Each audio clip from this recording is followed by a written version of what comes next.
Hi there.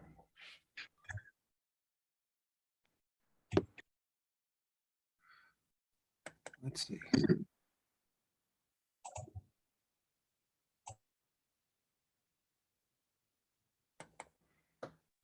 Hi, Jeff. How are you? How are you? Oh, there I am. Good to see you. Holiday. Happy holidays to everyone. Hi there. In an echo chamber. Hey, look who we see. That's that wonderful place you go and know. Where is? I'm in an echo chamber. A lot of reverb. Huh. Oh, it looks like you're on the beach, man. Yeah. Nice background, Bob. That's East Point. How do I? It's East Point after a nor'easter. Favorite time. I know. As long as nobody gets hurt. Right. Is anybody else experiencing reverberation on the microphone? No. I'm gonna log out and maybe my mic is too high. Be sure to come back. There you go. Hello, DeWitt. Yes. Hi, Tony. In spite of all the loss. Oh, I don't have the video on. I'm not up there anyway, so it doesn't matter. There. You're here. We can hear you. Okay. North Sea, What? your background, North Sea. No. It's East Point. For some reason, Zoom made it a mirror image of what it actually is. Hi, Here. Deborah. Hi, how are you? Now I can go bye-bye.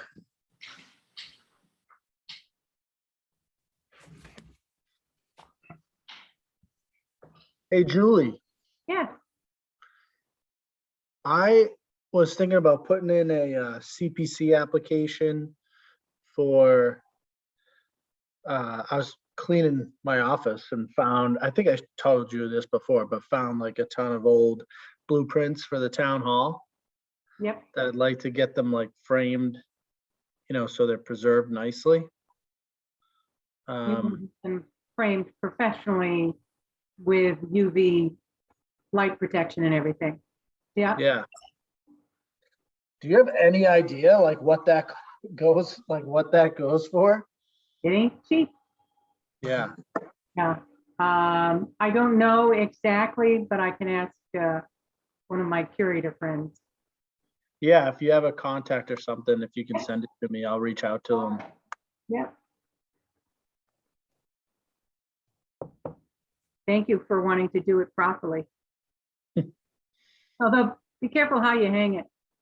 I have a map that my brother had framed, and the cats got at it. It was down a little too low, and it fell, and it tore away from the two top corners. It's from 1839. Wow. Yeah, I'm a little disappointed, but I can have it conserved when I win the Powerball. What about Chris Mathias? Isn't that was his job, isn't it? That's what he does. He does documents. So he Okay. could repair the map, and I would just have to have it reframed. Casey Carey does it too. Yes. Yes. And Libby. Yeah, I'm going to forget her last. There's got to be like 20 sheets of large prints. So maybe some can go down at the Historical Society or something. Yeah. Yeah, but it would be nice to have some up at Town Hall where you could exhibit them.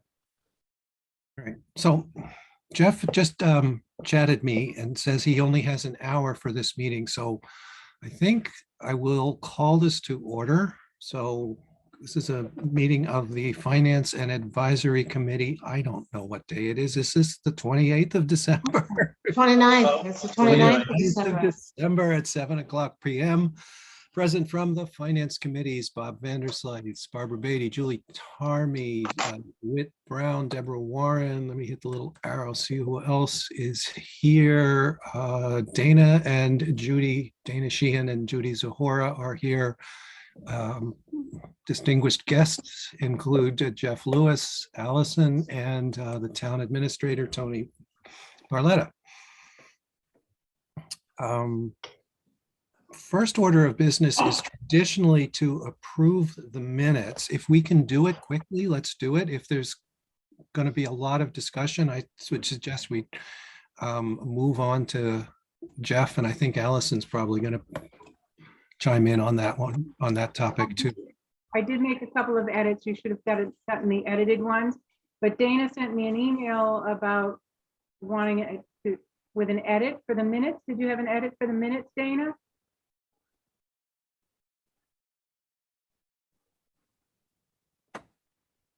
Yes, hi Julie, thanks. Sorry about that.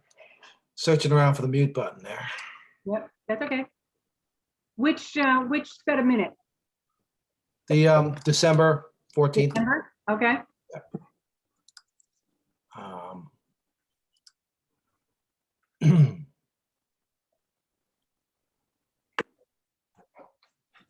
And what did you have? In looking forward,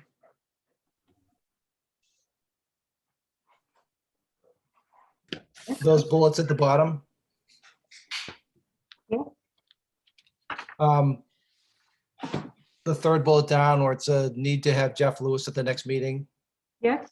And then the comments, as much as I admire Jeff and I agree with all those comments, I just feel like for the minutes, probably shouldn't be there, but. Well, we actually said last week to include them, so that's why I did. Okay, but I can, what did we say? we said to include them, so I included them. If Okay, a majority feels they should come out, I'll take them out.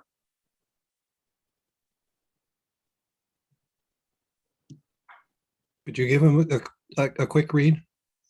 It was the comments that we made about Mr. Lewis and how much we wanted to have him at this meeting because we really need him. He can walk on water. He's handsome, smart.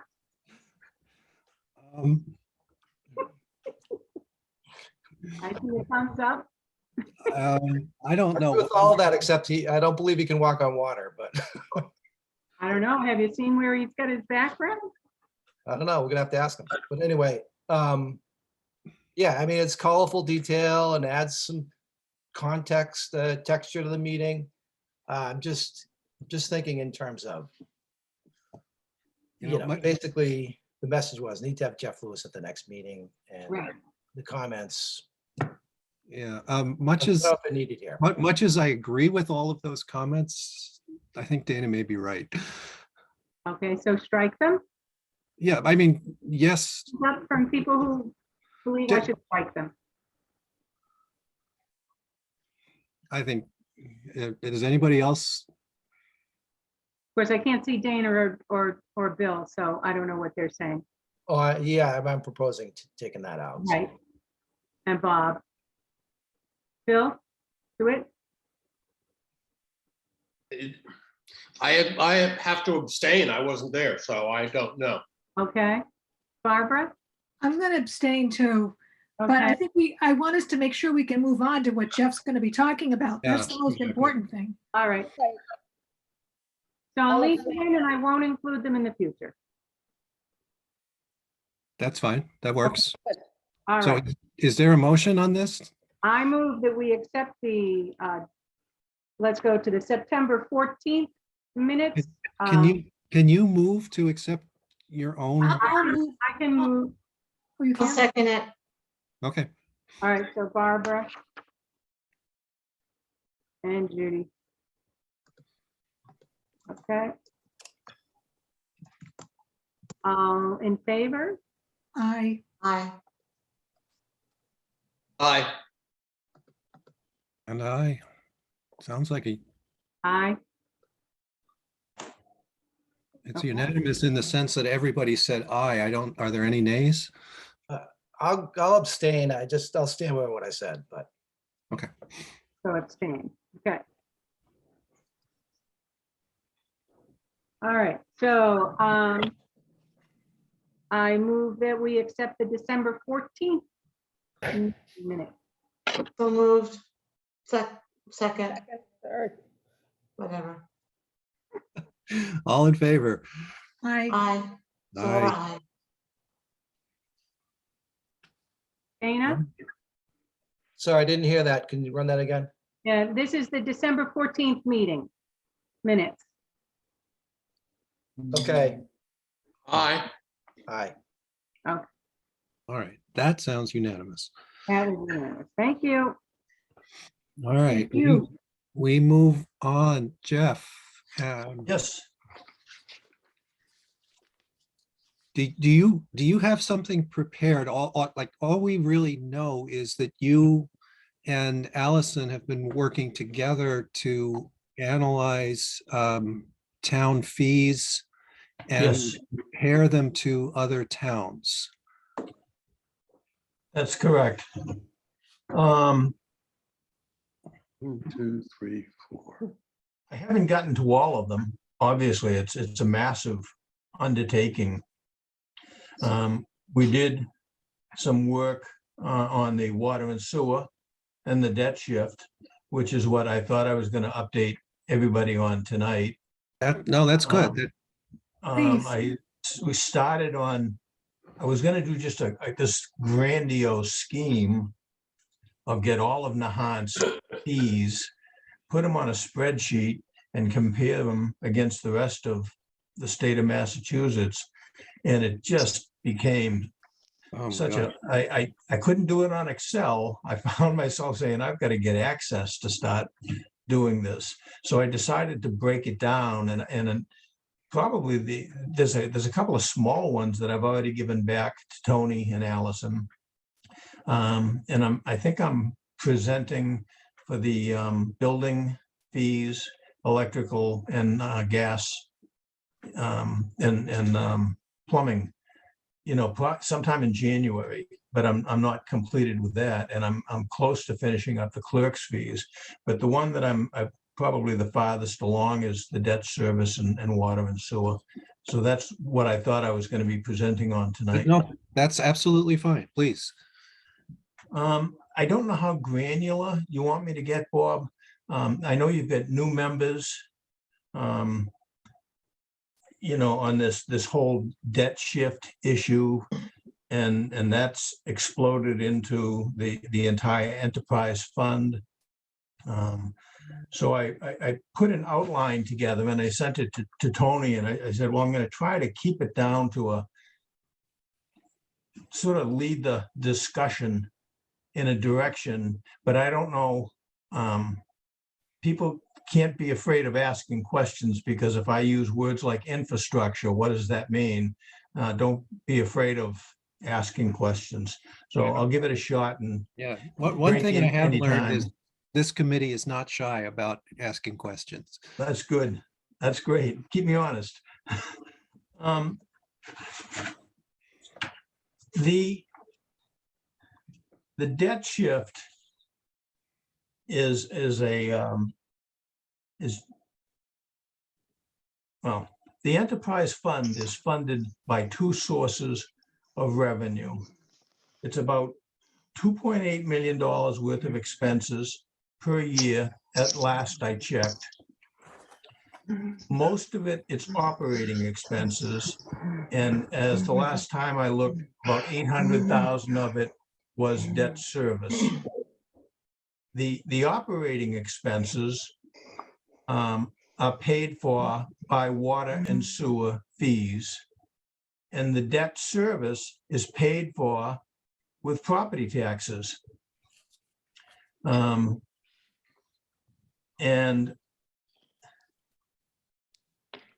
there are two different methods of paying for this particular enterprise. One is based on the assessed value of property in the town, and the other, the operating expenses are paid for using water usage. So let me read what I wrote down. Total expenses for water and sewer fund were 2.675 million, of which 811,000 was for debt service. Where did the revenue come from to cover the expenses? 1,864,000 came from water and sewer fees. These fees cover the cost of delivering clean water and disposing of wastewater to and from the consumer. The $811,000 comes from property taxes. This money covers the cost of maintaining the infrastructure that delivers the clean water and disposes of the wastewater. In 2022, the last forecast I saw was that this debt shift was going to increase to $1,310,000. Why? Because infrastructure costs are increasing. I'm sure everybody's seen the pipes over, running from LWRA all the way down the Linway. And it's not going to stop. The projects just keep on coming after that. The big question that I came out of this is, should water and sewer fees be fully funded by water and sewer enterprise? To answer this question, there's three smaller questions that tend to keep on cropping up. The first question, basic, why? What's wrong with the current method? What are the minuses with what we're doing right now? The second question, what are the advantages or the pluses of shifting the allocation method? Remember, right now, the operating costs are allocated based on water and sewer usage. The debt service is allocated to each taxpayer based on assessed value of property. That's two different methods of allocating the revenue. Can town management just shift the allocation methods, or does it require a vote of the town meeting?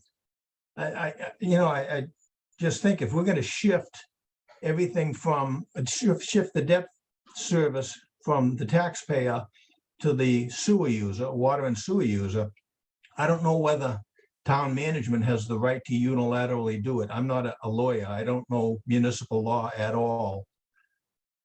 So I decided, what's wrong with the current method? What are the minuses? The current method allocates capital water and sewer costs based on assessed value. Water and sewer costs are currently allocated based on water usage only. Did everybody know that, by the way? Or is it, I always thought, yeah, water and sewer usage, that's what we're getting measured on. We don't have the ability to measure sewer usage.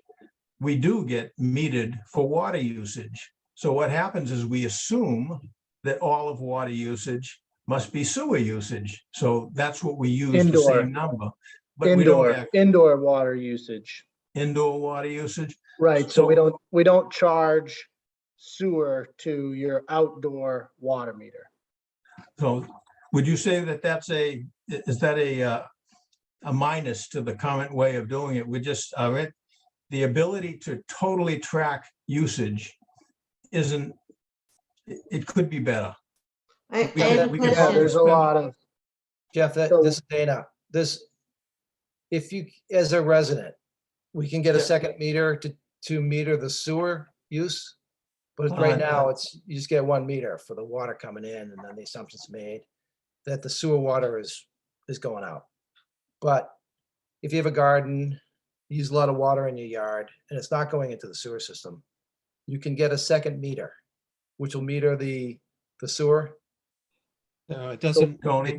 meter the sewer. It just meters the water that that is going onto your garden that doesn't require sewer. It's not actually metering sewer.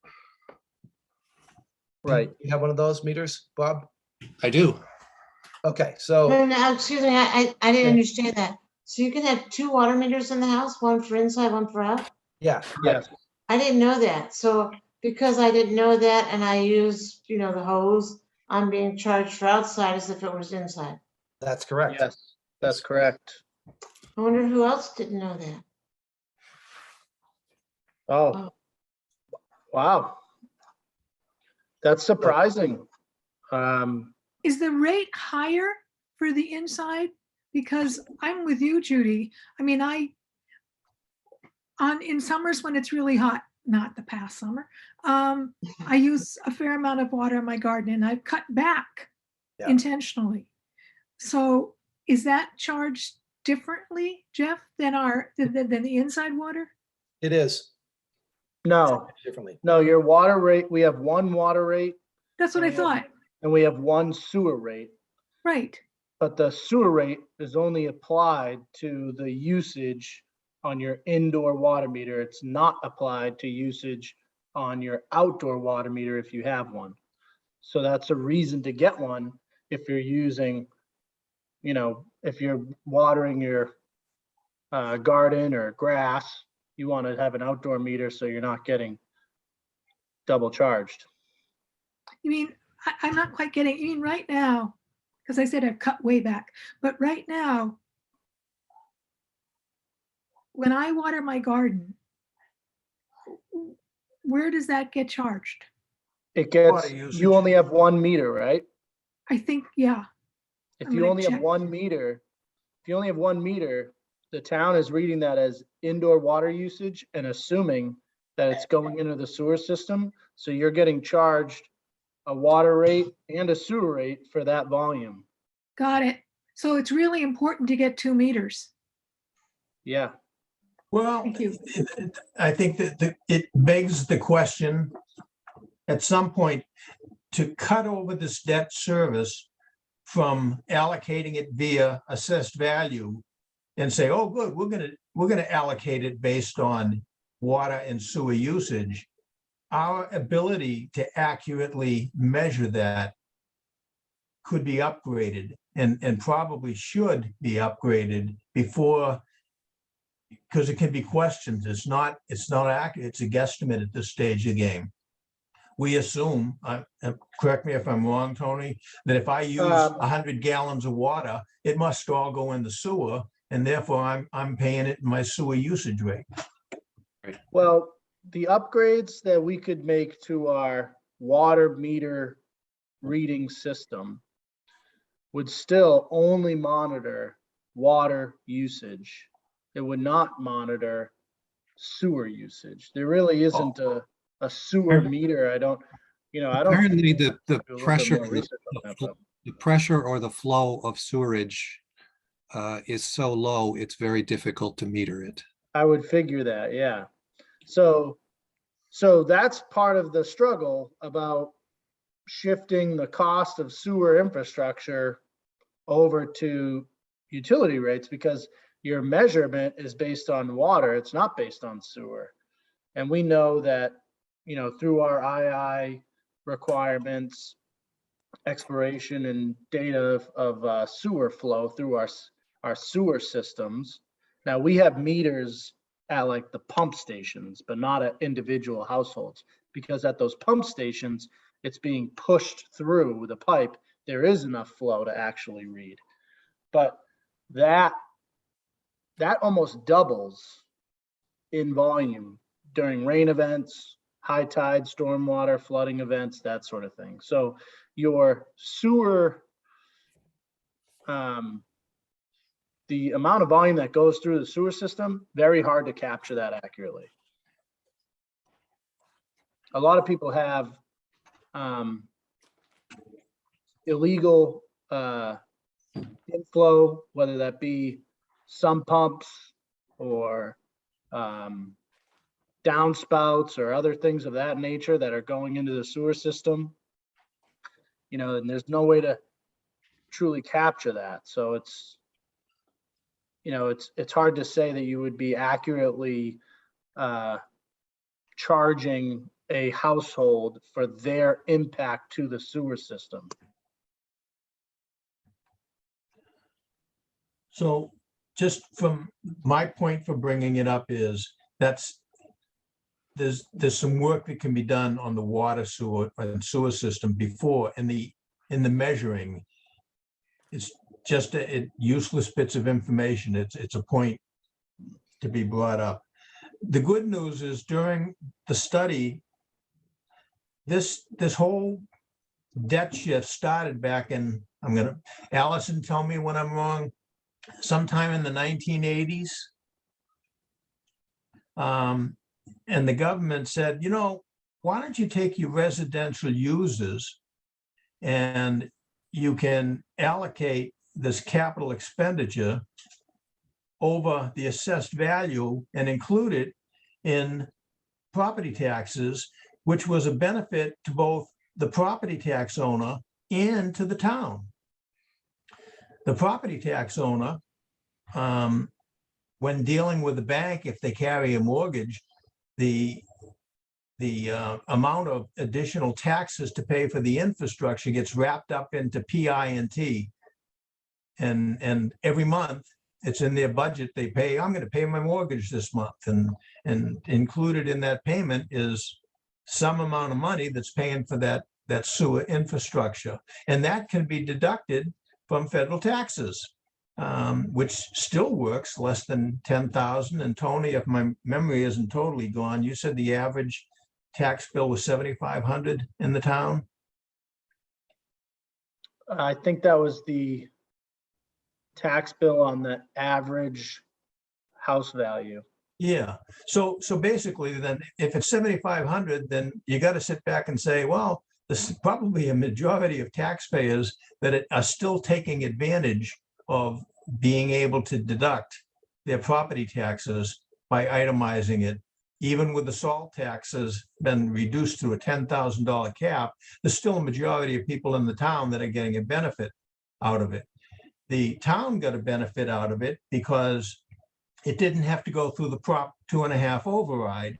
It was a debt service, and therefore it could be approved at the management level, the town management level of the Board of Selectmen and the town manager. Well, this is what we got to pay, and we're going to collect it from property taxes, and you didn't have to go through the Prop 2.5 override, and consequently, town management, town government could run smoothly every year and do its infrastructure projects without disrupting the town meeting every year. No, wait, Jeff, do that last one again. So this is, the debt shift is outside of 2.5?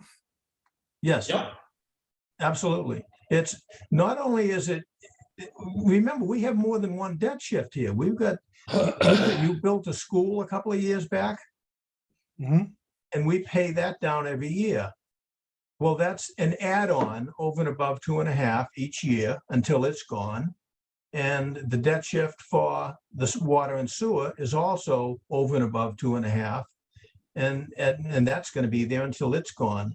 And with all the work we're doing, it's not going to be gone for a while.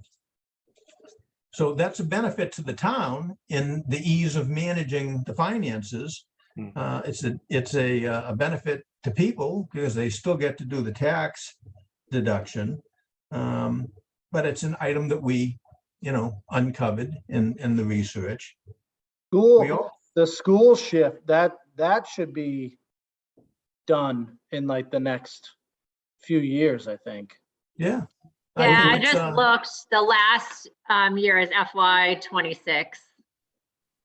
Yeah, and then when that Is the goes school away, shift- that, Is the school shift a debt shift, or was that an override? That was an override. That's what I thought. Okay. oh, okay, that's why it's broken out on that calculation. I thought it was under the same debt shift.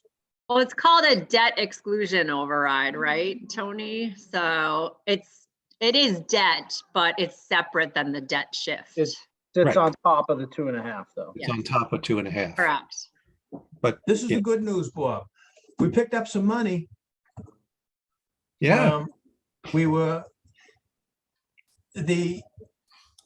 have 900, if the numbers are wrong or right, $968 million was the assessed value of our taxable property in Nahant. And yet it was about $100 million high, 78 or $80 million higher of total assessed value. So about $80 million or $100 million, let's use round numbers, is tax exempt property. Some of that property is tax exempt, but so they never got calculated, they never got picked up in doing the debt shift allocation. Again, Allison saved me so I don't make a fool out of myself here. But from what I can gather, there's about $50 million worth of assessed value that should be charged or should be allocated to some of that debt shift. And it comes to about $50,000 if debt service is $1.3 million for FY 2022, it's about a $50,000 pickup.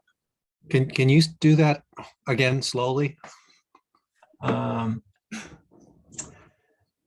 can make it, if you have, right now, you have a pizza divided by 8 slices, but there's 10 people. Right? We have a problem. Okay, I got it. What Jeff is saying is you're gonna pick up by taking the assessed value of those non-taxable properties and figuring out what they would be charged if they were taxable properties. It adds up to about $50,000. So you're gonna take $50,000 from the debt shift out. So that's $50,000 less being distributed amongst the taxable properties. And you're gonna bring it up. You're gonna bring it in by charging them on their utility bill. So how would that be charged? I don't understand. And plus the 50,000 doesn't seem like it's gonna move the needle very much. Well, how would it be charged is we would add it to their utility bill as basically like a capital fee. And it would be your assessed value of your property is X, therefore you would be charged Y if this was on your tax bill. We're putting it on your utility bill. So how could it be measured? I'm a little confused about that part, like. the It's measurement of- measured based on their assessed value. And so what's the 50 billion? Well, I'll give you an example, Dana. DCR, the beach. Yeah. DCR has, their property is assessed at over $9 million. Or it was. I don't know what the current number is. So that $9 million of their property was never included in the original allocation. So DCR was never allocated a portion of the debt override in the past. So the state pays for their water bills from the, No, you do. No, you do. You're paying we- DCR's share. Or a portion of Does the state DCR. get a water bill? You're paying a portion of the part that isn't included in the, Yeah, but yes, Assessment. Dana, DCR, we charge DCR for their water and sewer usage. That's what I was correct. asking, right? Okay, so bad Okay. example, but And then what else? There's 9 million for the state, DCR property each. Well, in total, it's about $40 million of assessed value. You've got DCR as a large pickup. Northeastern University is a large pickup. Nahant Preservation Trust is a pickup. I don't have all of the list. I just sort of picked them out of the air. I'd Catholic have to Church, defer to Village the actual. Church. Yeah, there's the number that I get off of public records was about $36 million worth of property that thus far have never been allocated their share of the debt service, if you will. For So the it's, infrastructure, I'm sorry? just for the infrastructure, right? Yes, we've been, the property tax owners have than footing the bill. Now you're just adding more people to that group of people that's going to be paying for it. And the great part is they're going to be paying using the same allocation method that you and I are paying, Dana. Okay. What about the So, I golf mean, course? Would they get a from bill? an equity point of view, good, that we're using the same method for Dana Sheehan, Jeff Lewis, and now DCR. Right. So that way there's no special treatment, and I'm happy with that little piece of it. Jeff, can I just wanted to follow up so I can understand the issue from, a high level. What percent, so if you add in all the costs, the water and sewer, so the cost for connecting to, the sewer, the water costs, and the infrastructure debt service, what percentage of that is paid for by the water and sewer fees? Well, out of 2.6 million, I don't know I don't have the current numbers for the current year, Tony.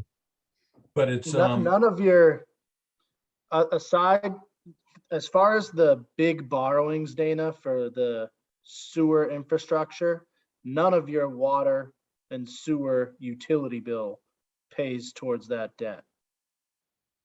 Your water and sewer utility bill pays for the cost of the, yeah, the purchasing actual water product. from MWRA, getting it treated at the treatment center, DPW, portion of DPW salaries. There is some capital costs included in that, but that's for like sudden spot breaks that happen around town. That's not major capital plan work. All right, say the water and sewer enterprise ran only on the fees collected from the ratepayers. Where I'm trying to get to a number that's a percentage of what would cover it all. Say, I'm not suggesting we do this, but if all the ratepayers were to pay for all the costs of the water and sewer enterprise fund plus the debt service, what would that be? 50%, 80%? 80% of what? Dana, can Yeah, you repeat Total that? cost of running the program. Can you repeat your question, Dana, please? What's that? Could you repeat your question? Okay, bear with me a minute. See, I'm formulating the question again. Here, it's the total cost of running the water sewer for the town. The cost, the operating costs, is plus the debt service. And any okay, let's stop it. cost. As of last year was 2.8 million, And so what do we collect on water fees on the annual basis? about 1.9 million. So we're a little over half. So about $1 million was for, the operating cost is still greater than the capital cost. Sure. So you're picking up about, let's use round numbers. You're picking up 2 million on water and sewer fees, and $1 million is going through property taxes. All right. So if we, What would you call that? 1/3, 2/3? yeah, roughly. somewhere around there. But if we were just to go on user fees, then the bills would go up roughly 50%. It's, Yeah. well, you're now, if you went on user, you'd be distributing it based on usage Only. rate. So it's not apples to oranges. When we did the research, we said, okay, the average house value in town, what did they get charged last year in their property taxes towards the debt shift? Then we pulled like 6 houses that were of that assessed value and what their usage rates were, and they were all over the charts. So then we said, what if it didn't shift and we charged them based on how much they used? And everybody was more. It ended up being more, but you had a range from, and I forget the exact numbers, Allison, I don't know if you have them, but let's say the debt shift was $400. The lowest usage house was like $450, would have been their utility bill or something. The highest was in the thousands. So it was, everybody was more than doing it through the assessed value for that average value home, but it ranged dramatically because not every house uses the same amount of water. So Dana, conceptually, big picture, you're absolutely right. It's just the distribution to the individual households will vary widely. Yeah, Bob, let's take it one step further, okay? So just say things are all, they're not gonna change. Or we decide we want to pay for the water and sewer out of user fees, water bills. And then our tax bill would potentially, our water bill would go up, our tax bill would go down because we wouldn't need to pay for the infrastructure debt out of our property taxes anymore. Tax deduction. Oh, So, yes. I mean, is that the end state we want? I'm not sure it's going to be something we can do quickly. Yeah, I think that's, Well, from a macro perspective, that's a correct statement. When you get into the micro aspect of it, shifting from an assessed value allocation method to a water usage allocation method, you're gonna start pitting neighbor against neighbor because high water users are will get an astonishingly large increase. Right.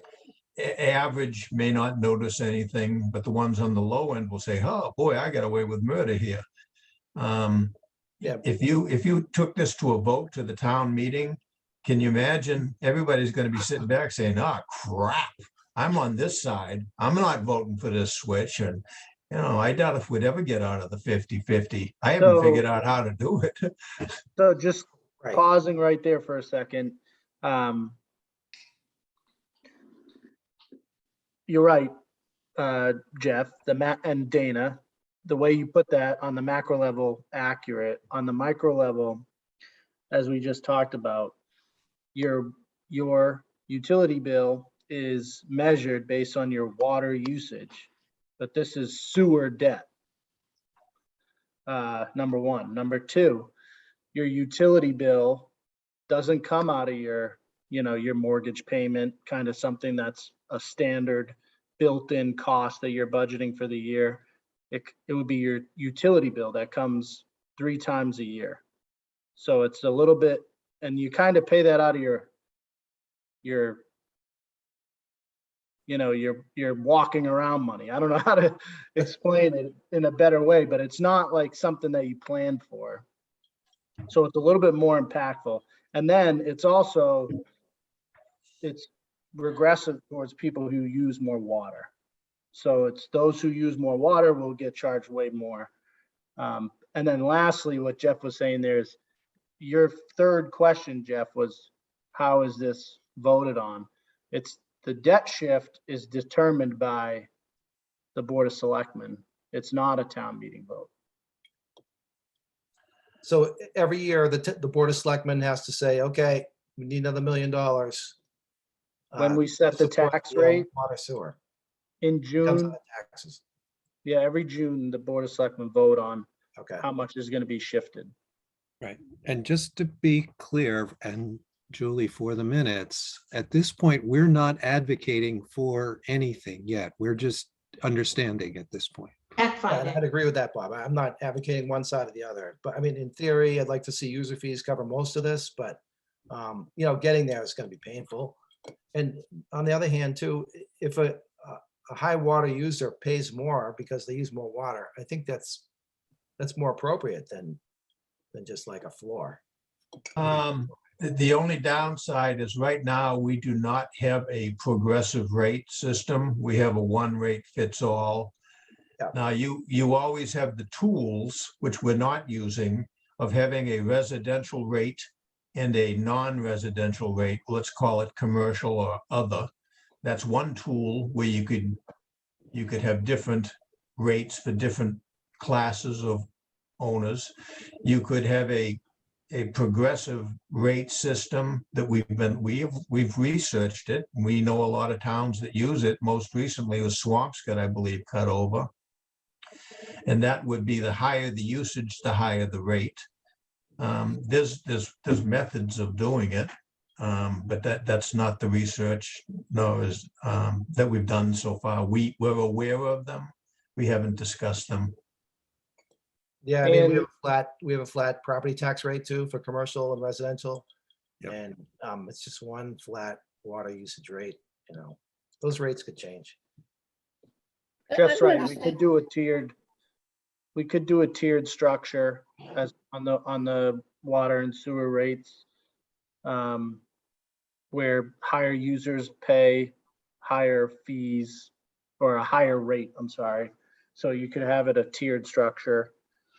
I would say that, you know, theoretically thinking about it from the very high level of, oh, it makes sense to charge it based on how much you use the system.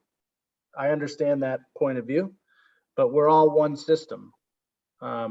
And it with the flat rate, it is regressive. So you have, you know, when you're paying out of your utility bill, when it's not something that you're budgeting year round, you're having a family household that uses more water than maybe a single person or just a husband and wife or, you know, a 2-person household. And now you're shifting that charge to a utility bill that comes out of like your monthly expenses.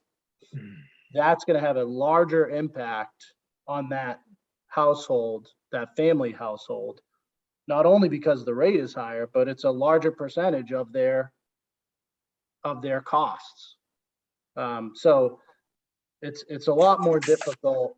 I know from the high level, it's an easy thing to say, yeah, well, pay for what you use, but when the sewer pipe breaks, none of us can use it. Yeah, but Tony, it's already regressive because those people in the low users are already paying more because of the flat rate that the higher users get to enjoy. I'm not sure I would like the word regressive here. All right, I'll take the word out, but But I understand the point. I don't think it's regressive at all. But yeah, I mean, you can take the two extremes. If you had a high value property with, say, only a couple inhabiting it, they're going to pay proportionately more based on their, how do I even say this? Proportionately, they are carrying a greater burden than a household that might have 5 or 6 people in it and a less assessed value. yeah, So they're kind of the two extremes of this. I'm sorry. The bills could be, itemized. There could be an infrastructure charge and then the actual water usage charge. Yes. And Well, kind in of like the effect- electric bill now.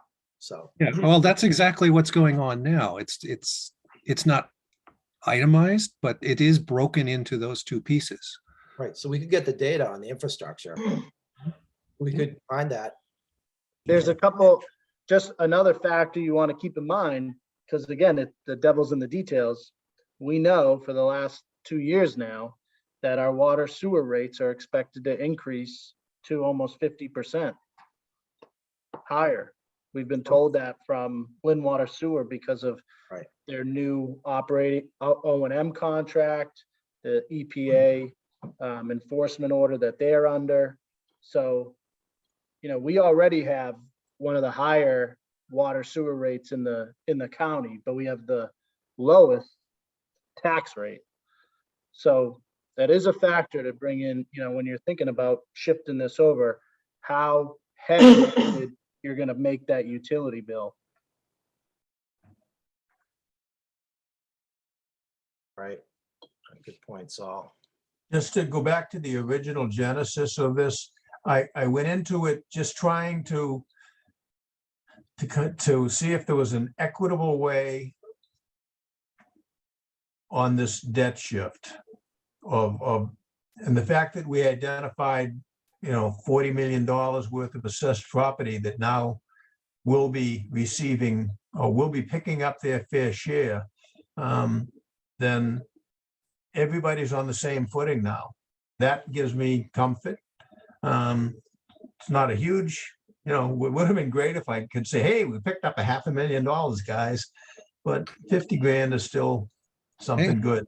But yeah, it but changes. it's a police cruiser. We picked up a police cruiser. There you go. And the question now shifts, Bob, is when it comes to how do you charge your water and sewer, it's over, do you want to go commercial and residential, or do you want a multi-tiered system? You can do work and you can shift the burden, but it's a different question than, is the debt service portion of it. I'm satisfied that all parties are now paying their fair share, so it's an equitable situation now. But it opens the door up for other discussions on water and sewer. Right. And Tony, does the current billing software support tiered rates? But I thought it did not.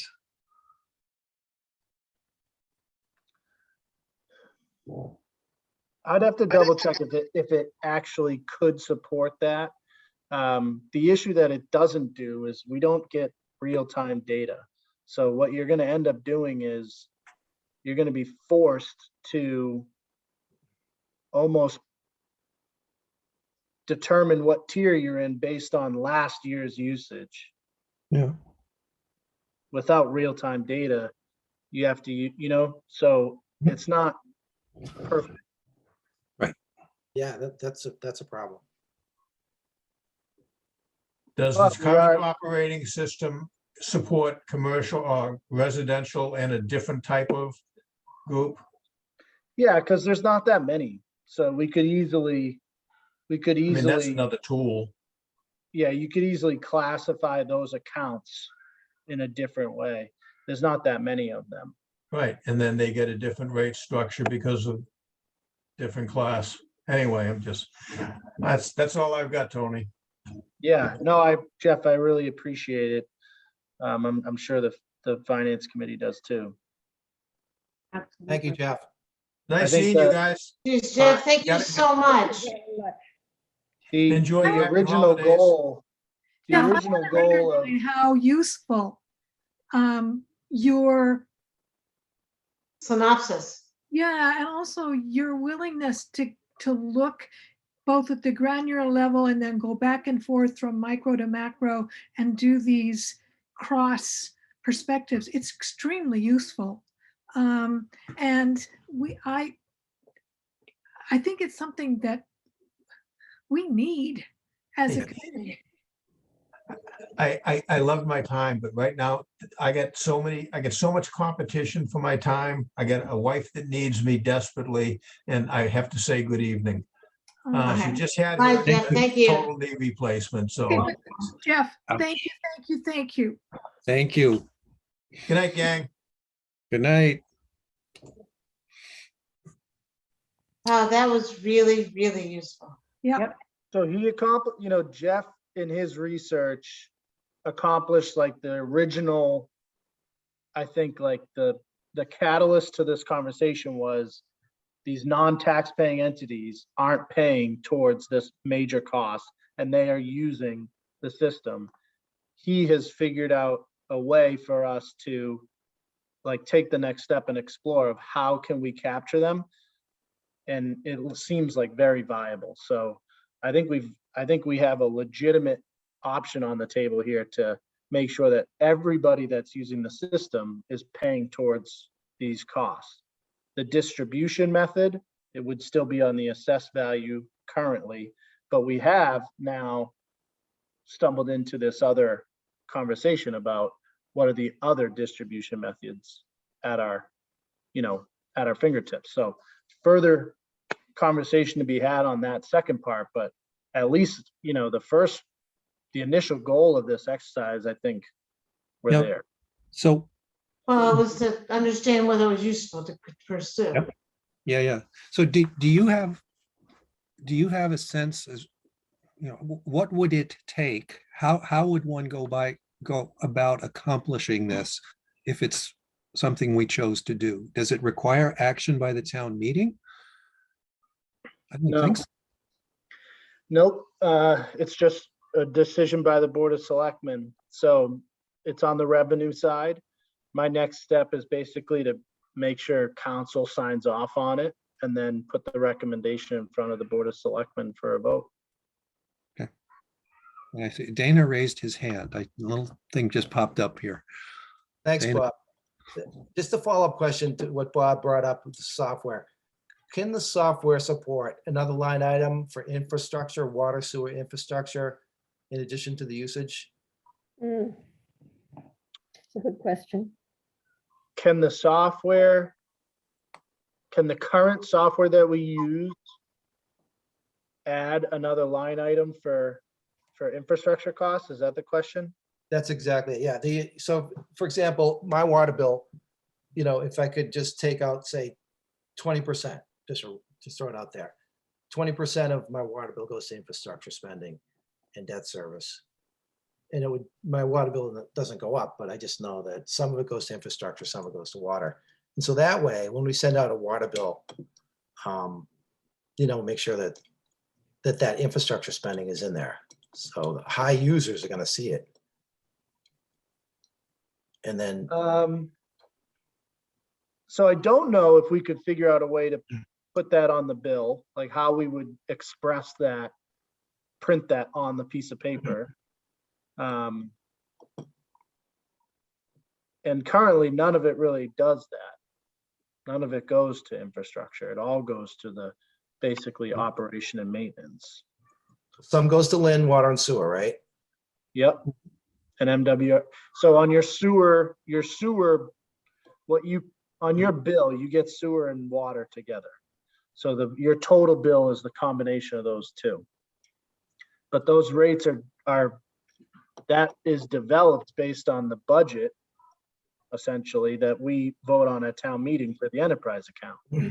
So the sewer enterprise account total and water enterprise account total, and then that's distributed amongst the users. So the bill could potentially be broken down by what my personal share is to Lynn Water and Sewer, MWRA, infrastructure, and then operations. Conceptually, that's what it is. I don't know practically whether we can print that on the piece of paper. That's Because we could pass along, like Lynn Water and Sewer goes up 30%. We could pass it along. well, we will pass it along. We do, because that's how we're developing the budget based on those numbers, and that's how we determine the rate. So that Yeah. is taken into I consideration. guess conceptually, you could look at the sewer enterprise, like detail portion of our budget and figure out what percentage of that total is Lynn Water Sewer and what percentage is payroll and what percentage is employee benefits. And then you could take that percentage and apply it to your individual bill. And it would kind of get you there. Right. So then these people that aren't paying for the infrastructure are these organizations, then you can add in the infrastructure to their part. Yeah. And that we Yeah, can so we're gonna add basically, I don't know what exactly it's gonna say or how it's gonna look, but essentially you would be, their bill would have a capital fee added to it. Right. So their capital fee, right? So that could be calculated pretty accurately, right? Their capital fee would be calculated based on their assessed value, just like yours is, except they're paying it through their utility bill where you're paying it through your property tax. Right. Yeah. Is that what we think we want to do, Tony? Yes, definitely. Absolutely. I think that, I don't know if the 50,000 and 50 million numbers are 100% accurate. There's a lot of non-taxed property in there that is either town owned, and subleased out, or just the town golf course. owned. Valley Road School, the Coast Guard station, the Coast Guard housing will be a new, that will be currently town-owned property. Well, they get charged water utility bills. Right. But your churches, Northeastern, DCR, I don't know how DCR actually is going to play itself out, because they don't pay us a lease. They pay us like a pilot. We should ask them for a lease. I know, I would, I would love to, Good luck with that. yeah. Well, all right, so we're going off track here, but I appreciate everything. So I don't know if it's as much as what Jeff was presenting, but at the end of the day, but those properties are now going to be charged for their assessed value share of the debt. So long as council signs off on it and the Board of Selectmen vote on it, that's the end result. Okay. So And so what do we think that Northeastern's are gonna pay extra on this? Is this where this is aimed at? yeah, well, it's not aimed at anybody. Yeah. Well, it's aimed at bringing in some revenue is what it's aimed at. Yeah, exactly. It's aimed at Yeah, bringing in 50,000. revenue and distributing the thing equitably. Yeah, 50,000 is not gonna do much. No, No. I mean, Wait a minute, guys. they're a big user. They contribute a lot to our system. But I forget what their assessed value is and what that like calculation ends up being. What about the golf course? Is that up there, top 10 user? Probably, How about Yeah, the Johnson's? probably. Is that, but a lot of the golf course water usage is not sewer. It's outdoor meter. right? Good point. So who would be the top 10 or the top 5 users? Well, the golf course has a restaurant, right? So. I Yeah, think- yeah, but the most like 80% of their usage is outdoor. I don't know who the top 10 users are. I'd have to look into that, Dana. Okay, thank you.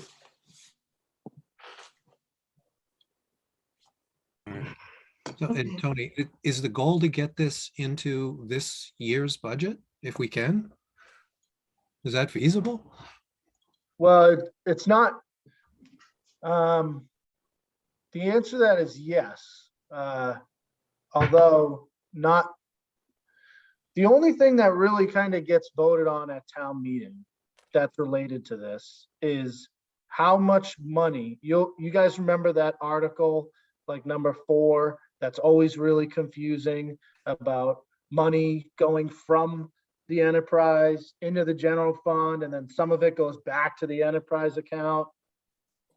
That's where it might, I think that should be shot myself. well, you have to do it, but Yeah, That- that's one of the, that's, that's where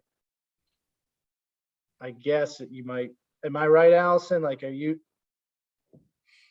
where, Yeah, so Some- that amount has to be voted on at town meeting, but I'm wondering if you could word it in a way, or council could word it in a way that it could be less than that amount, and then if Not the more than? selection, yeah, not more than of some sort, something like that? yeah, Because, so not because just a straight number. let's say it is 50,000. That's 50,000 that's gonna be raised in the enterprise account. It's gonna shift over to the general fund to be used to pay towards debt. So that will have an impact on that number, but let's have to figure out how that's done. But yes, the idea would be that this would be in place for FY '23. July 1. 3. Are we in 23 already? Yeah. We are gonna be You're voting on right. FY '23's budget. Oh my God, you're right. Okay, so if you want help, or if you want us to, I'm volunteering us here, join with the selectmen in a meeting where this gets discussed and voted, I think we'd be happy to jump in. Well, why don't I run it by council and then, whatever they sign off on, and, I think it would be helpful to have like a recommendation or a vote of approval of some sort, even though it's not required, but something from the FinCom to the Board of Selectmen saying, we've looked at this, we support it, and we think you should vote in favor. May I make a motion to give support for this? I don't know how to word it properly. Hold off on it, do it, because I want to run it by council, make sure that they sign off on it first, and then I'll Okay. put it in front of you guys. Withdraw Well, I any mean, motion. that's really the advisory part of this advisory committee, right? Yeah. Yeah, that's why I said, even though it's not a town meeting vote, and even though it doesn't require a vote of yours, the Board of Selectmen, like, fully embrace your recommendation. So it's a financial conversation that, even though it doesn't technically require your vote, your Mhm. advice and recommendation is desired by the selectmen. And Okay. also, I think we'd like to see something in writing on this. I mean, some Oh, kind yeah, of final yes. estimate and Yeah. report, how it's gonna play out. Because we can't just say, well, we keep saying this, but we need to be much, That's what I mean. I'm gonna have something written up, put it in front of council, have them review it, have them sign off on it's it. got to be very clear what this is. Oh, Agreed. agreed. Yes, exactly. Well, we have to, we need that in writing too, because, we get audited every year. So we gotta be able to say, the general law this chapter section of law allows us to do this, and this is what it's based on, and here's how we calculated it. So we need that anyways. Yep. Okay. Okay. All right. Let's see. Moving on then. Last week I promised I was going to do an analysis that I thought would have surprising results. And it does. The surprising results, unfortunately, are there are no surprises. Well, then it surprised you, so it's half done. Yeah. So what the heck are you talking about? So Allison did like 95% of this. I can't claim credit for the heavy lifting, but basically what we did was we took, she took, I can't even say we, actuals for the last, what, 1, 2, 3, 4, 5 years and budget for the next year. And we just took the way they're voted and the way they're in the ledger, and then broke them out into categories.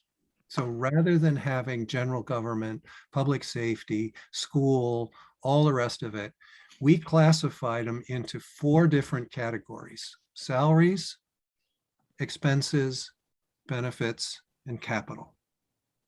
And then sum them across those, so that rather than looking at this kind of on a departmental basis, we're looking at it in total when we've washed out all the allocations, and we're just looking at it in those 4 buckets: total salaries across everything the town pays, total salaries, so total expenses, total benefits, total capital. And I honestly thought we were going to see some shifts between the way those things played out over time. So here we go. So that's all the supporting detail you're looking at if you're looking at my shared screen. No, it's not sharing on my side. No, No? nope. Oh, I have to actually click this thing that says it works differently than Teams. You should see it now. Yeah. You do. Right, so everything above what you're looking at up here, that's all the detail that drives into this pretty simple analysis down here, right? So we've got 2018, 2019, 20, 21 actuals, 22 budget, because we don't have actuals yet. And then they're broken into these categories: salaries and wages, benefits, expenses, and capital. Right, and you can see them there. And then we also did it as a percentage. It's easier to look at this as a graph. So if you look at it as a graph, you get this. And the big surprise for me was I was expecting to see some major shifts and trends, that one of these things, or maybe 2 of those things, would be changing relative to the other, and they're not. They are keeping a fairly constant, both, dollar value. The whole thing is trending slightly upward. And if you look at it as a percentage, which is the next one down, there's very little change year to year in those. All right, So, well budgeted, right? yeah, Well yeah, done, I think this is good news, right? but it like I said, I was surprised because I wasn't surprised. It's a great exercise. I mean, it's so great that you did this. Yeah. So Really well done. that's all I got. I mean, unfortunately, there's no drama here, but or maybe Oh, fortunately. Unfortunately. I'd say it's fortunately. we're grateful there's no drama. That means that the town's being run, even keeled. Congratulations, well done. Yes. That's directed mostly at Tony. Yes. I haven't seen this yet, so you had me like on the cliff's edge there, like what is this graph about to show? But I'm glad it's producing, happy results. I'm interested that benefits are so flat. Yeah, that is the I- one I was expecting to see go. Exactly. So I don't understand because my sense of the world is that there's, healthcare and all these things are going up, but here's benefits and it's completely flat. And I would think also with older workers, older people, staff, whatever. So that's very interesting. That's actual expenses? It's actual 2018 through 2021. And 2022 is the budgeted amount since we don't have actuals yet. I don't know. Can you Alex, scroll it so we can see the previous slide? Yeah. Thank you. Allison, do you want to chime in on this one at all? I mean, it is actuals except for the last column, it's budget. I do have to say, I mean, so what makes up benefits? There's Medicare, there's employee health insurance, there's our retirement appropriation. They've all increased slightly, but we haven't had any huge increases in those. So, this is accurate. So, I mean, you would see a major shift if you had like a majority of the personnel on single family healthcare plans go to family healthcare Yeah. plan. We have had, a decent amount of changeover, but maybe the people that are replacing filling those vacant seats are electing the same health plan coverage. So, yeah, it is interesting. Either, I don't know I don't know what the percentage is. Either everybody is I don't know. It's stayed flat though. So, because we have had a decent amount of transition over the last 3 years. I mean, definitely at the department head level. Mhm. And at the fire and police, not really at DPW, certainly in the school. You're talking about turnover or increase in personnel? Turnover. Deborah, when I have, other than Sheila, our town assessor, and our librarian, Sharon, our department heads have completely switched over. New treasurer, since I've started, it's been a new treasurer, new DPW, new police chief, new fire chief, new accountant, new clerk. I'm sorry, superintendent of the schools stayed the same. Council on Aging is about to switch over. Yeah, so we've had a lot of changeover. And even at the staff level too, but it hasn't impacted benefits all that much, so that's good.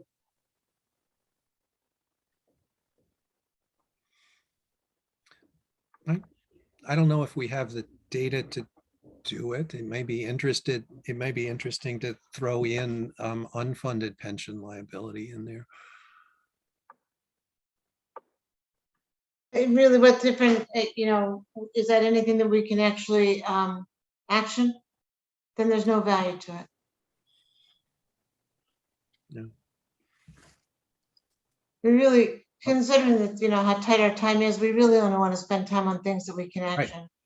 Exactly. Is I that agree. capital, is capital just through the general fund budget? Does that not include debt shift? It includes all capital, water and sewer, plus town, plus school. I would have thought it would be higher. But I guess we have like used a lot of grant money towards a lot of capital stuff, so that wouldn't be here. No, the town's really, really good with that. A lot of CPC dollars, is that in here? Is CPC included in this? No. CPC is not in here. So I guess my only thing here would be, while it looks like capital is the lowest percentage of our total budget that we spend money on, it doesn't accurately reflect how much money we put towards capital needs because we use other funding sources for that.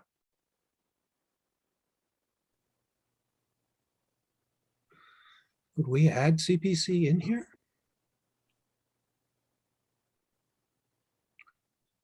I mean, did we- Probably not. I'm sure you don't, because that would No, be.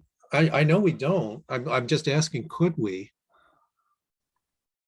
We could just take their bottom line budget every year. It's a little weird. That's not just for all capital stuff, right? Yeah, Well, I mean, it should be, Oh. right? Isn't Most that the purpose of using CPC money?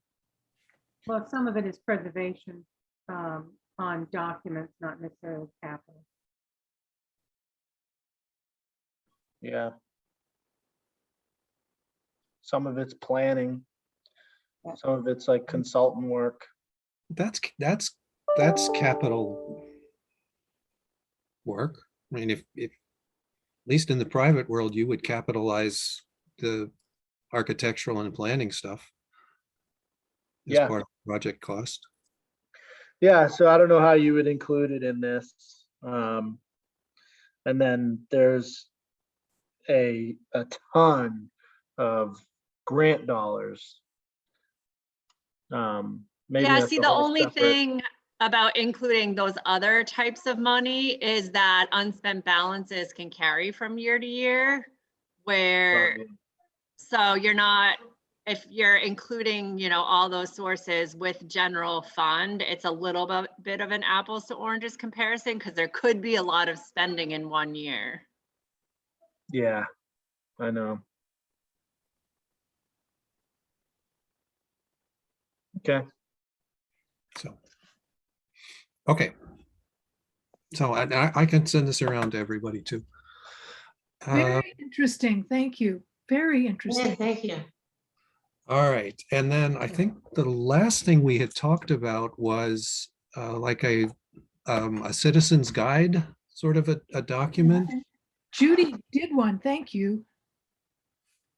I Did- did do a draft on that, Bob. I sent it around.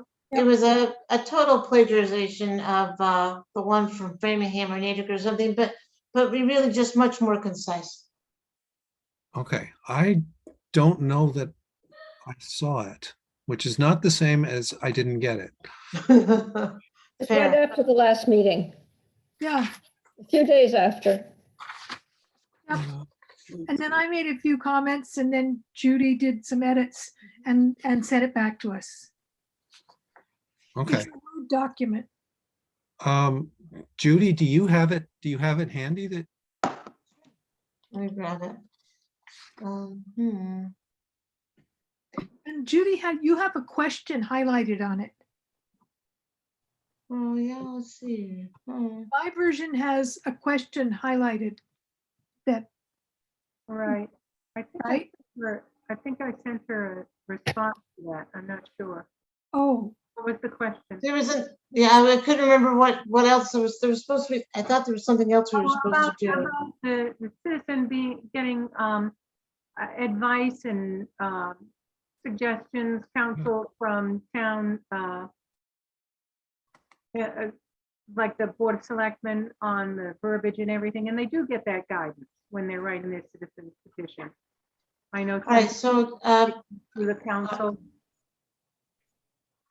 I'm sorry, I didn't mean to interrupt. Jeff, Bob, I sent it on the 16th of December at 12:32. Yep, I got it. And I'm gonna share it as soon as I can. figure it out. Right, so the only thing I didn't add is, we talked about telling everybody that they had 3 minutes and not to, but you said that was the moderator, and I thought we can't put that in. That we have to ask the moderator what he wants to put in. Right. Oh, yeah, there's an, is this true? I didn't know if this was true. Yes, that's where assistance in the writing of articles and motions. Yes, so will you guys do that, Tony, you and Allison? Yes. Yep, they have done that. Oh, okay. So it's just a one pager from the 17 pages that Natick did. One is beautiful. yep. Thank you. I was talking to the clerk about, this is kind of outside of this, but I'll tell you about it anyways, real quick. I talked to the clerk about having like a template form available, multiple copies of available at town meeting. So when people get up and motion to amend or, make a live motion on the floor, that they actually transcribe it onto a form that can be submitted to the moderator. Oh, that's nice. Yeah. You remember like a couple times that came up and Yep. there's like this back and forth about what the motion is and how it reads. So maybe having like a template form would help that along. Oh, I think that'd be terrific. And I'm not sure, somewhere, I think it'd be nice in the book if this one, or at least this was available, but also in the book, the moderator will, whatever he agrees to, the rules of the meeting, in the same format, no more than a page, maybe a couple of bullet points that says, this is how many times you can speak, or this is how many minutes you could speak, or something like that. So it's very clear going into the meeting what they're allowed to do. Yes, that's what we need. So I guess what I need is someone to talk to the moderator and see what he wants. Yeah, we could invite him to a meeting. That'd be great. And then we just write it down and add it in here. And I think that we could add this to the book.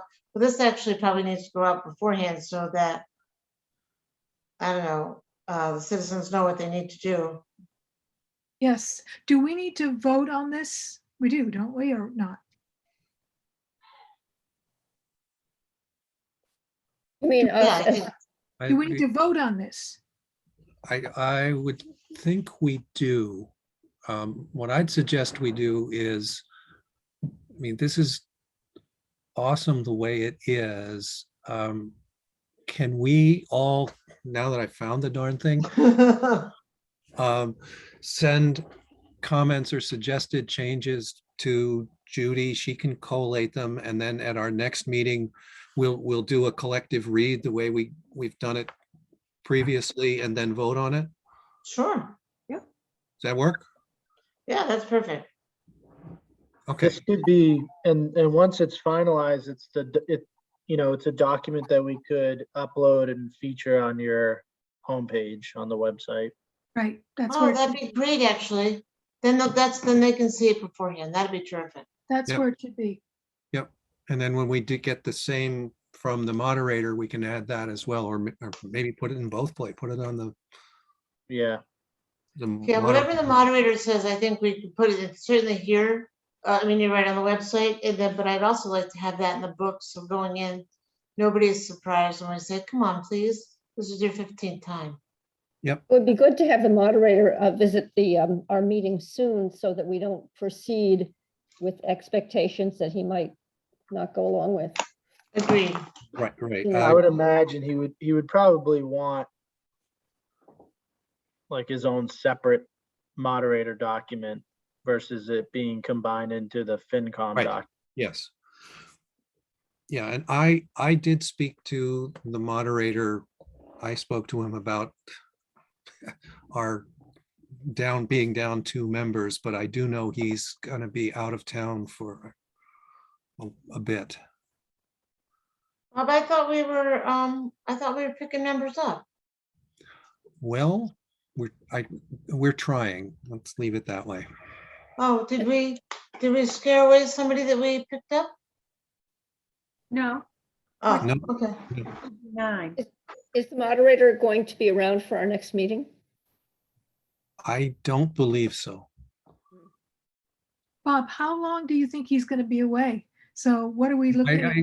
I'm trying to not broadcast his absence to. Oh, I got it. Sorry. But so this is something that it's going to take a little while and we don't know how long. I'm trying to phrase that. We get But more specifically, can the moderator zoom in somewhere? right, That's a good question. because we're not meeting in person, so. Right. So, yeah, and the internet is pretty. Well, if you think about it this way, your document is more time sensitive than his. His document is going to talk about rules for the day of the meeting. Mhm. Yes. Your document is valuable to people who are like thinking about putting in a petition before the end of the January. Right now. So your document, I guess that what I'm saying is you don't have to, don't hold on your document because the moderator isn't around. He has time. Because his document's for the day of the meeting. Yeah, people need this now. They're thinking about something. Mhm. This is, yeah. Right. Okay. And I will send him an email just to put him on notice that it's something we would like him to help us with. Mhm.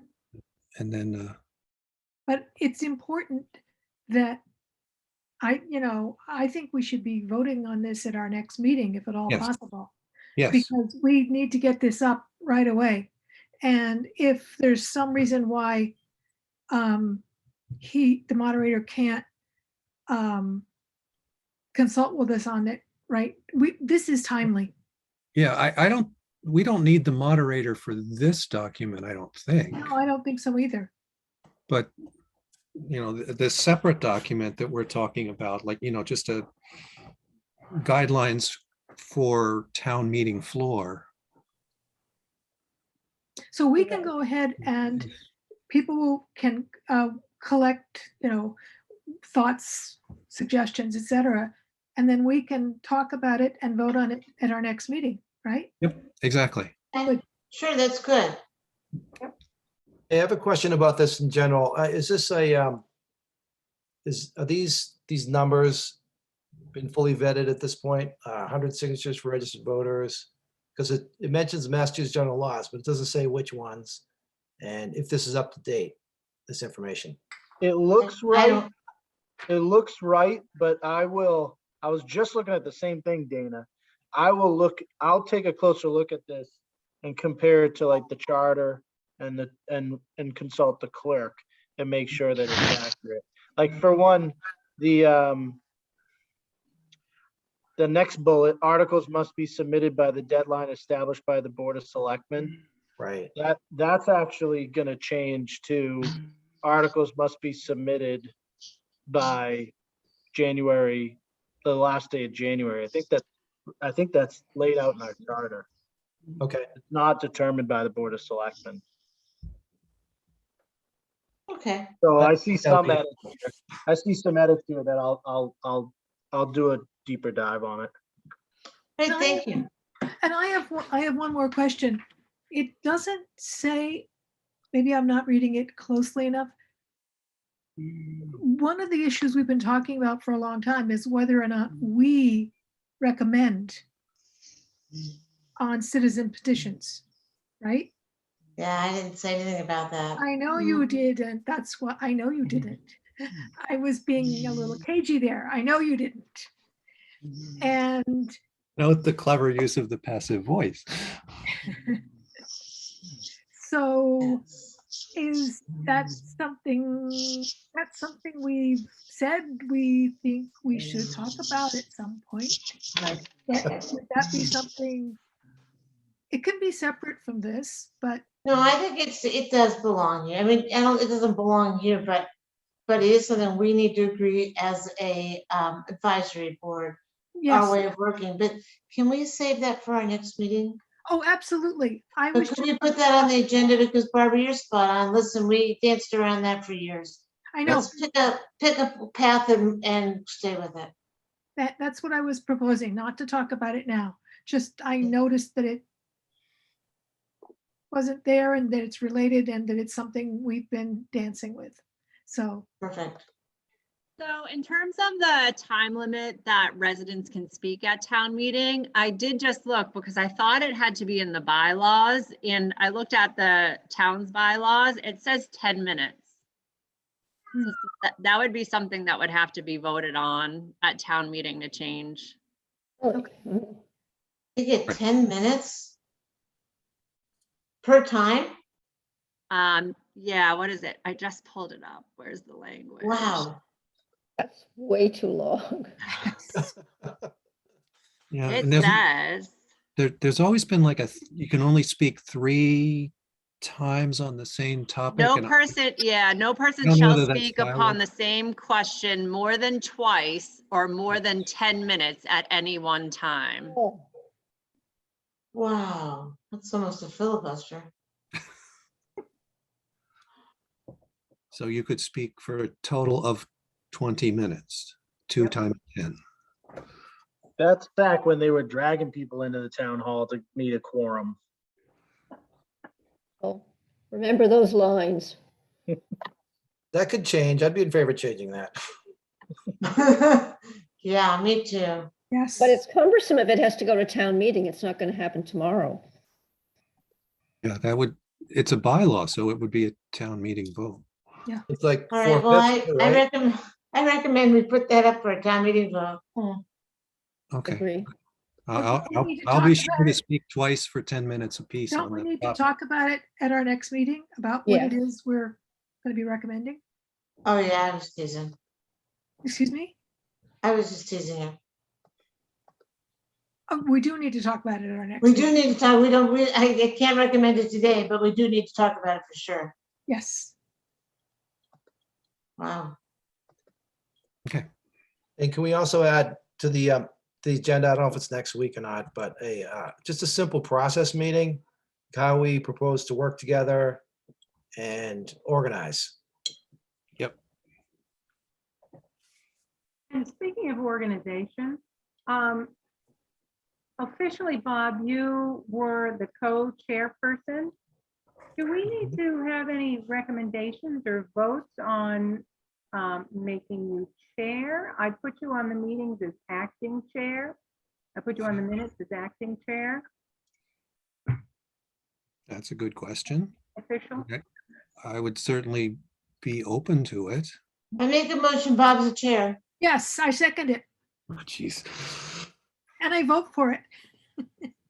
Be careful what you wish for. Well, I guess I can't vote on myself, so someone else had best take over this vote. Could we postpone it and put it on the agenda for next meeting? No, I don't recommend that at all. There's a motion on the floor that's been seconded. Yes, it has been moved and seconded. I'm just wondering about the open meeting requirement on this. I have no opposition to Bob as chairman, but I just feel like to be transparent to the town that we should have I don't something. think that's the case in this, at all, Dana. At this point, it's finance business and that's what we're doing now. It's internal to us, really. Right. And it is in fact an open meeting, so I have no problem with it. There's a motion on the floor and it's been seconded. Call the motion. Well, I can say all in favor and we do it by a roll call vote. Sure. Zahora, Brown, I. aye. Beatty, I. Warren, I. Charmy, I. And I abstain. So I think the ayes have it. Sheehan, did you vote? Yeah, I'm voting no because the process I think is flawed. Okay. Right? It's not unanimous. Bob, no, I None favor you as chairman, but none taken, none taken, don't worry. So that's 5 yay, 1 no, and 1 abstain. So it passes. So I can put you Congratulations, Bob. here now. Oh, boy. Thank Thank you. you. Thank you. Thank you. Thank you. All right. motion to adjourn. 108, just Motion to adjourn, second. hang on, just for a second. So what I've got written down for next meeting is we're going to finalize this guidelines document so we can get it published. We are going to discuss and include in this document our policy on Finance Committee recommendations on citizen petitions. We are going to discuss the time limits and number of times someone might speak at town meeting. And we're going to work through the process of going, of how we're going to go through all of the budgets, get the book produced and so forth. So those are our 4 topics for next week. The only thing on that, Bob. When is the meeting? Pardon me, do it? When 2 is the weeks. meeting? 2 weeks. 2 weeks. 2 weeks. Bill, I sent around an email. It has links to things that you can just suck into your digital calendar if you want, but it's basically. Yeah, but I didn't get them and I've checked all my stuff, so there. I didn't get that either, Bob. I pulled tonight's out of the community calendar. Mine went to spam, so check your spam or junk folders. I've checked spam, junk, everything. Bob, Okay. could you just give us a list? Because for instance, I just looked, I'm going to be, Deborah and I are, school committee liaison, and they have a list of the meetings for the year, just on one page, date. So all of their meetings, they've already got them on a one pager, and it's Okay. posted on the town website. So Yeah, instead of, ours is posted in the community calendar. If you Yeah, look we there. do no, have but it. they have a separate, just one page document that you That's can fine. just print Yep. out with a list of all of the meeting dates. And I think we should have that as well. That's fine. It's on the town website. It's easy to do. I can do that. It's on the town website, A on the single calendar. pa- A single, no, not on the calendar, just a single page document that has a list of the dates. It's not really, the only thing is, Barbara, that it's just every other Tuesday at 7 o'clock. It's just still useful to have. The school committee one, it's just one page and then you've just got it. And you can just, I just like having a one page list like that. I think it's useful. Wednesday. It's Wednesday, yeah. Oh, I'm sorry. I said, shoot, it's Wednesday already? It I'm is. having a little trouble keeping up. Sorry about that. Bob, could you do me a favor? Could you read those 4 bullet points again of what we're going to plan on doing next week? Sure. The guidelines document. Yep. A recommendation on a recommendation on recommendations. Our policy on whether the finance committee, on how and when the finance committee may recommend or not recommend citizens petitions. That makes sense. That was lousy grammar, but That's what it is. Yeah. We know what you mean. I wrote down time time. limit. Yeah, Time limits. time limits and number of times you might speak, which if we choose to do something would be a bylaw change.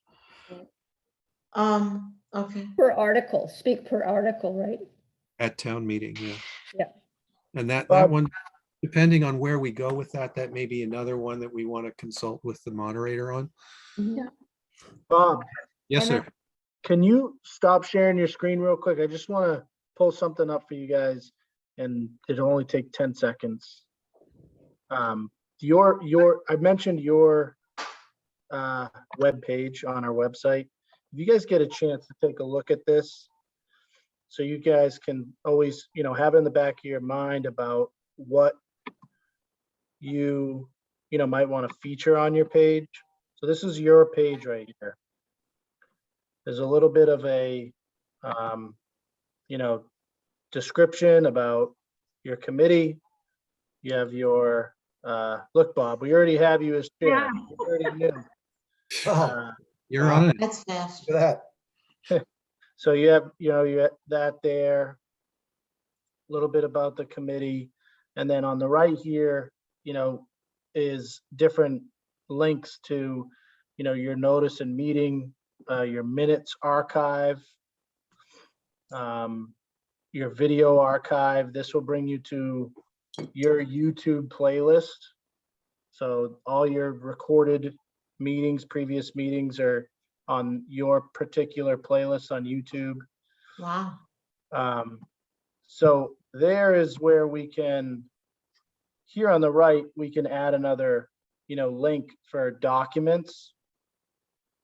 And we're probably going to add a link for like town meeting, which would bring you to the town meeting page. Oh, that'd be nice. So just take a look at it. If there's anything you guys want to change or add, we're happy to make those edits for you. It's such a nice website, Tony. It's come out really well. Really has. We're still Yeah. building out this portion, trying to have like every committee have a similar landing page of, their mission statement or enacting language, their committee members, and then, other documents, trying to make it a little bit more user friendly. So there's still more work to be done, but it's coming along. Now, I looked at this yesterday and then again today, and I was thinking, wow, this looks really good. We look very, Now so I will say, you as a committee can decide whether you want your Zoom meetings recorded or not. If your meetings are recorded, they are a public document. Mhm. So we are taking those recordings and putting them on the YouTube playlist so that if anybody ever put in a public records request looking for the video from this meeting, we can say, just go to the website. It's right up there. It's for you. It's easier. Some committees, the planning board just recently decided they didn't want to record their videos anymore. I don't know if the Concom does it. Not everybody records, but if you do, that's what we're doing with them. We're putting them on your YouTube playlist. So it is up to you. I think you should. I think all committees should. So it's so much easier to go back, even for you guys to look at, a video from last week or something, and it's a little more transparent. So, but I did want to clarify that for you. And this You know, meeting Paul, is when you being think recorded. about, I'm sorry, Bob, when you think about what Jeff was telling us tonight, that was beautifully done. And heck, I might go back and listen to it again because some of that stuff was a little thick. Yeah, it was very fast. I might have to go back for it to check my notes. and does that mean that Bob's chart would be part of it too? Because that was so useful. So you have to, I think that when you present a document, I think you're supposed to technically, by the open meeting law, vote to include that document into the minutes. Oh, And then Bob would send it separately to Julie and it would be like an attachment to the minutes. I'd like to move that I would like to move that Bob's, I forget what it was called, document, what was it called? I don't even know if it had a title. I just called it town expenses by category. Okay, that Bob's, I would like to move that Bob's document of town expenses by category with graphs, et cetera, We actually have, sorry, Barbara, but we actually have another motion pending. oh, We have a motion to adjourn. Motion to adjourn. oh, okay.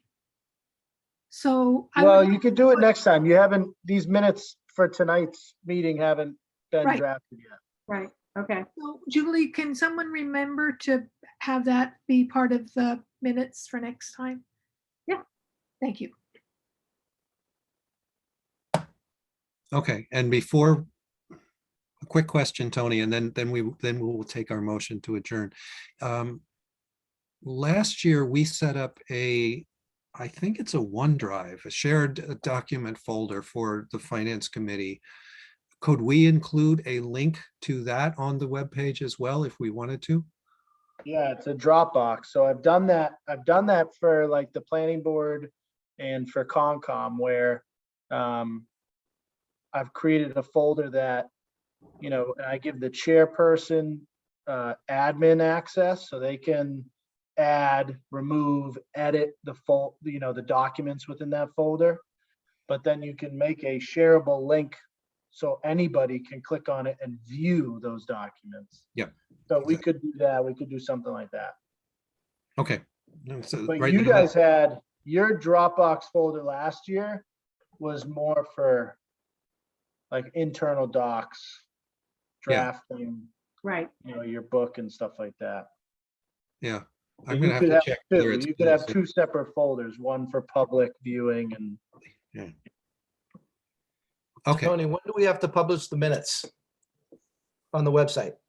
the open meeting law says you're required to submit your approved minutes to the clerk within 3 meetings or 60 days, whichever is longer, I think, or whichever is shorter. So we're pretty So- up to date, aren't we? Yeah. Thank Julie. our- thank Julie, Did I thank see you, the Julie. December minutes up there already? No. Oh, Nope, because we just approved them tonight. Right. okay. I have to, I'll send those over to the clerk Oh, and then they get put on then they all get right. put. So we have a motion on the floor right now, and I And- believe and it has is our been. next meeting, are we meeting, just, sorry, but are we meeting every week now or every 2? Every 2. Every So the two. next, DeWitt posted it and said it was January the 12th. So it's every other, it's It's every 2. other. Yeah, it's Okay. every 2. And don't ask me whether that's bi-weekly or semi-weekly, but it's every 2 weeks. I think it's bi-week. Oh, let's not get into that. Oh, yeah, Tony. right. We decided on the second and fourth Wednesday Thank because you. they, Yes, thank you. Yeah. I knew there was a reason why the second and fourth Yeah. was better than having the first Wednesday, so that's good. All Thank you. right. Okay, we have a motion on the floor to adjourn. It has been seconded. All in favor? I, Sahara, aye. Aye. All right, Vanderslice, aye.